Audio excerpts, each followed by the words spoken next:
All right, hello ATM. This is going to be a video on the 4.8 group portion.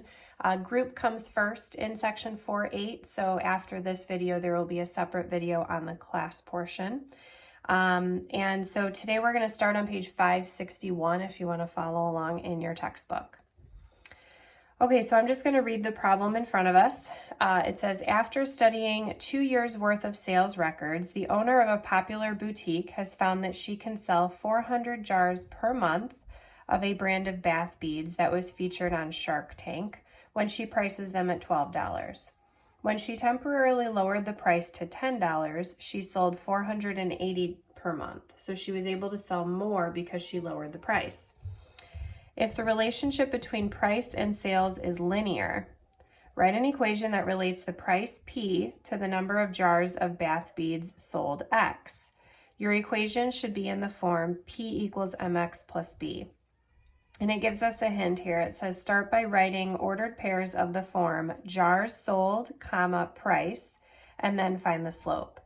So I went ahead and did that first part here. If she's able to sell 400 jars per month if each jar is being sold for $12 per jar, but she's able to sell 480 jars per month if the price per jar is $10. So I have to write a linear equation in the form y equals mx plus b, except the y is just changed to p to represent price. So I'm going to go ahead and find the slope first. And so I'm going to do y2 minus y1, so 10 minus 12, over x2 minus x1, so 480 minus 400. So on top I get negative 2, and on the bottom I get 80. And I'm just going to go ahead and divide these in the calculator. So I get negative 2 divided by 80. I'll just write that as a decimal. Negative 0.025. Excuse me. Now from here I have the slope. That means that this part here is my M, okay? But I have to find the B now. The only way to find, well, there's a couple different ways to find the B, but the way that I've shown you in class is to use point slope form. Y minus Y1 equals M times X minus X1. And you have to pick a point, pick whichever point you prefer to work with. I'm going to go ahead and pick the first one just because it comes first. So I'm going to say Y minus 12 equals the slope that I found, times x minus my 400. Now I have to distribute. I have to do 0.025 times 400. And it is a negative times a negative, so it does get me a positive 10. And then I can add 12 over. And I get y equals negative 0.025x plus 22. Slide that up a little more for you guys. Okay. Now I'm just going to change my y to a p because that's the form that they wanted it to be in. And p stands for price. Okay. So however many jars I wanted to sell, let's say I wanted to sell 500 jars, I would plug 5 in here or 500 in here, and that would tell me what price I should sell them for. So that's kind of a nice way to figure out what you should sell your items for if you want to sell a certain amount. Okay, moving on to number 2. Just before number 2, they start talking about revenue. We've talked about revenue in class before.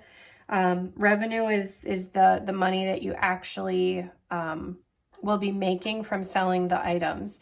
But the only way to find the revenue, it says revenue is simply selling price times the number of units sold. So I kind of want to highlight that particular sentence there, and it might be a good thing for you to put in your notes. Revenue is simply the selling price times the number of units sold, okay?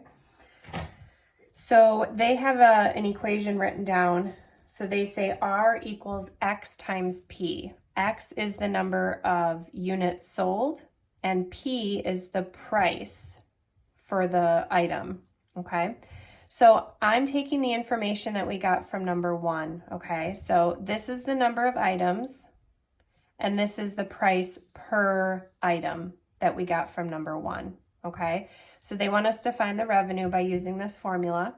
So we don't know how many jars we're actually selling, but this is the price item that we got from number 1. And if I multiply these together, I do have to distribute. I get negative 0.025x squared plus 22x. Okay. All right, so keep that equation handy because now we're going to switch to the costs. It says the cost of doing business comes in 2 flavors, fixed and variable. We've talked about this, so I'm not going to read the rest of the paragraph there, but we've talked about it in class. The portion of the boutique's fixed monthly costs attributed to bath beads is $325. That means that they only have to pay it once a month. They don't have to worry about it being a variable cost. However, the cost of each jar is $3.50, but that's per jar. And that's variable because they don't know how many jars they're actually going to sell, okay? So then it says, write an equation that represents the total cost, C, of acquiring X jars of bath beads, okay? So my cost is going to be $3.50 per jar. I don't know how many jars I'm selling, but it's $3.50 per jar, plus my fixed cost of $325. So there is my cost equation, just taking the information and putting it together. So we found a revenue equation and we found a cost equation. And remember from number 1, that equation from number 1 is the price per jar. That equation is the price per jar, not the profit, okay? Even though it still uses the letter P. Okay, so moving on to number 4, it requires us to use the information from number 2 and from number 3. Okay, it wants us to come up with a profit equation. Remember what we talked about in class is profit is revenue minus cost. So I already wrote it out for us. Profit is going to be the revenue equation from number 2 minus the cost equation from number 3. Now, notice I put parentheses around the equation from number 3 because that's all they want us to do for number 4. But then they want us to actually simplify it in number 5. And this entire paragraph here talks about the importance of the parentheses. We want to subtract all of the costs, not just the first part. So we do have to end up distributing that negative there. So I'm going to do that now. So the first part doesn't change. But if I distribute this negative, I get minus $3.50 with the X and then minus $3.25, okay? And then I just have to combine like terms. These 2 middle terms both have an X, so I can put those together. So my profit equation has the negative 0.025x squared, and then I'm going to subtract 22 minus 350. And that's a positive 18.5 with the X minus the 325. So this is my profit equation for number 5. So we have a lot of equations that we're juggling right now, so keep them all straight. From number 1, this was the price for the jar, okay? And then from number 2, this was the revenue. From number 3, this was the cost. And now in number 5, we have the profit equation. Okay, so try to keep them all separate. I know it can be a little confusing. Okay, let's move on. Now they're going to want us to use that equation from number 5. Many times, actually. Find the profit the boutique makes if it sells 200 jars of bath beads per month. Okay, well, it says find the profit. So we're going to use the profit equation from number 5. So I went ahead and recopied it. And then if we know we're selling 200 jars, 200 is going to be the X value. So I know X equals 200. I can go ahead and plug it in for X and then type that entire thing in my calculator. So negative 0.025, open parentheses, times 200 squared, plus 18.5, again, open parentheses, times 200, minus 325. And my profit is $2,375. Okay, now we can do the same thing for number 7, except this time it's with 600 jars instead of 200 jars. So I'm gonna do second enter and then just go back and change my 2s to 6s. Okay, and I get $1,775.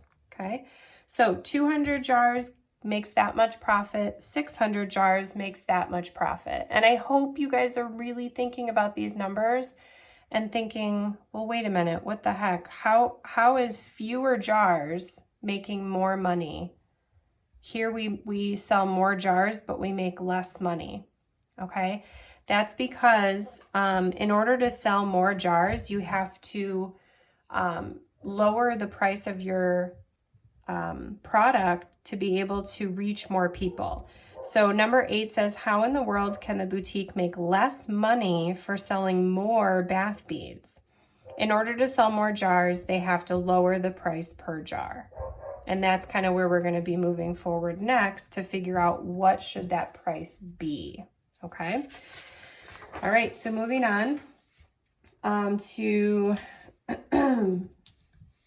number 9, it says, what is the profit if the boutique sells no bath beads in a month? What does that result mean? So I went ahead and, again, using that same equation, I'm going to do second enter and just take away the 6 and the 0 to make it x equals 0. And I get negative $325. Okay. What does that mean?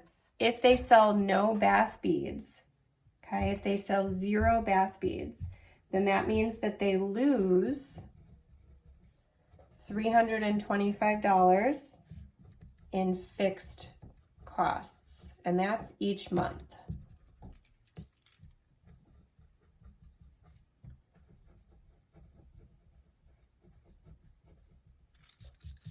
Okay. All right, so moving on. Number 10, now we're gonna go strictly to the calculator. It says use a calculator or computer to graph the profit equation you wrote, and then use your graph to estimate the number of jars that must be sold to make the biggest possible profit, okay? All right, I want you to pause the video and go to your window on your calculator and enter these numbers into all of the values, X min, X max, etc. So change those numbers, please.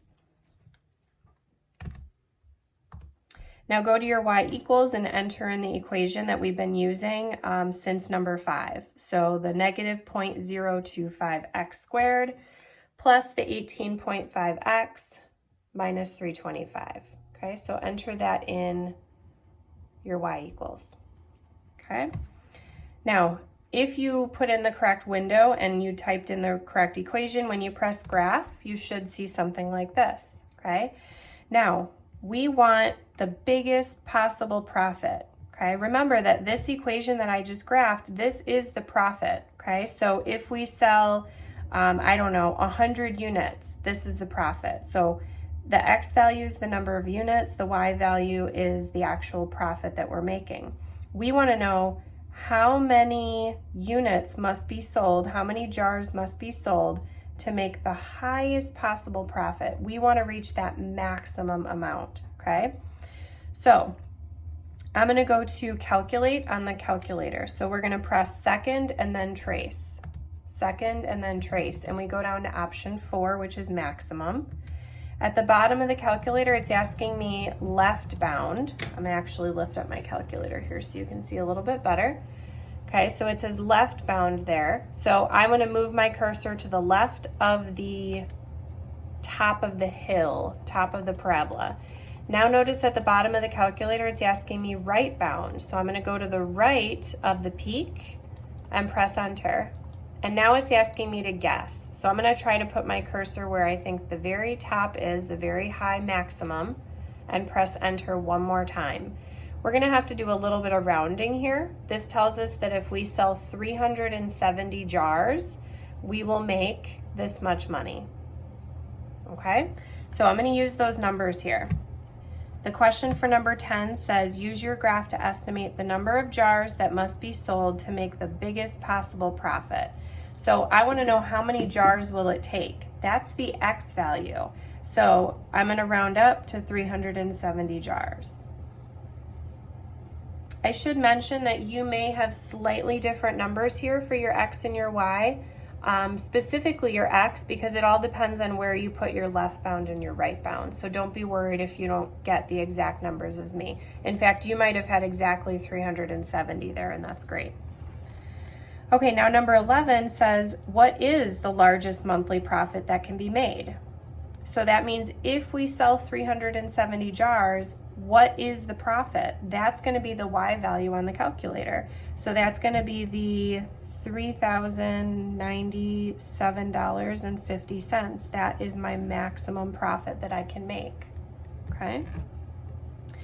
Now, if this is the most money that we can make by selling this many jars, now the question is, well, what should we sell the jars for? Should we sell them for $10 a piece? Should we sell them for $12 a piece?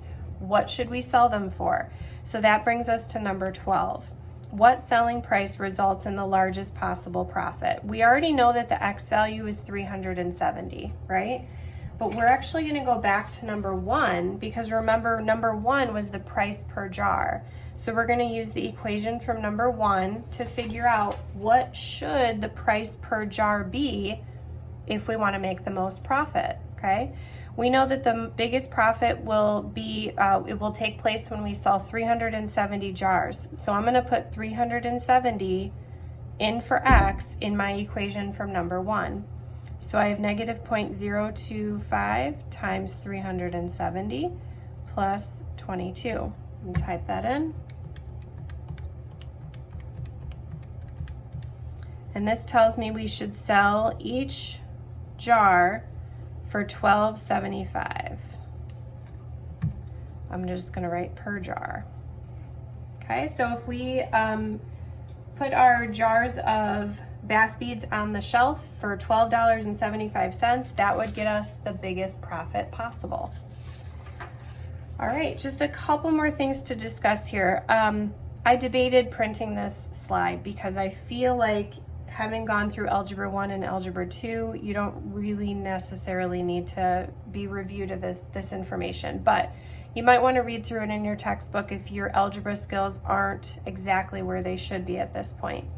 What we're talking about here is multiplying two binomials together, okay?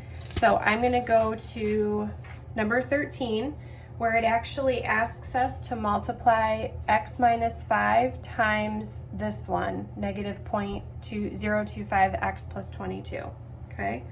Oh, I think I forgot to mention the reason why they're wanting us to do that. It says, suppose that the boutique owner decides to donate the proceeds from 5 sales. So the X value here is no longer just X, because she's not going to get the profit from every single sale because she's donating 5 of them. So she's going to get the profit minus 5 of those jars. So they're changing the X to an X minus 5, and now we have to figure out how to multiply that, okay?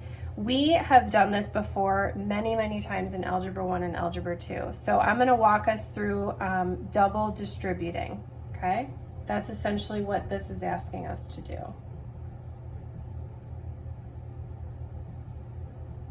All right, so we can do x times negative 0.025x, and that gets us negative 0.025x squared.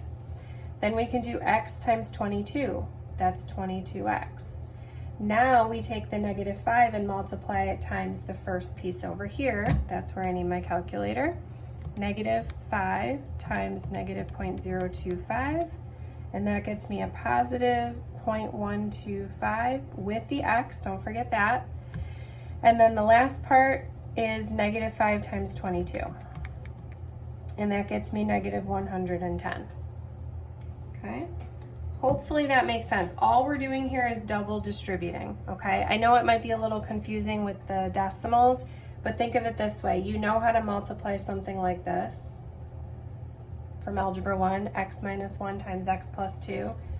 You just double distribute. That's all we're doing over here, okay? Now they wanted me to leave it like that for number 13, and then number 14 asks me to combine like terms. So I'm just going to combine my two x's there. So I have negative 0.025x squared, and then I have plus 22.125x minus 110. Okay, hopefully you got the same thing. So this is her new profit equation if she decides to donate 5 of the bath beads. Okay. All right, and then number 15 just wants us to get a little bit more practice on double distributing. So let me rewrite the question down here. And I'm going to double distribute. So W times 2W, W times 8, 4 times 2W, 4 times 8. And then I combine like terms. Oops. Okay, that's my answer for number 15. Now, there's some vocabulary at the bottom of this slide here after number 15. They talk about factored form versus expanded form. This right here is called factored form because the expression is written with 2 factors. One of the factors is W plus 4, one of the factors is 2W plus 8. And then this is called expanded form because it's multiplied out, it's expanded. Okay, so make sure you understand that vocabulary because that will be coming up again in the future. All right, that is the group portion for 4-8. I hope it made sense. If not, please comment or email me with questions on anything that I covered in 4-8 group, and I'd be sure to answer those questions as quickly as possible. Thanks for watching, and I'll see you guys next time.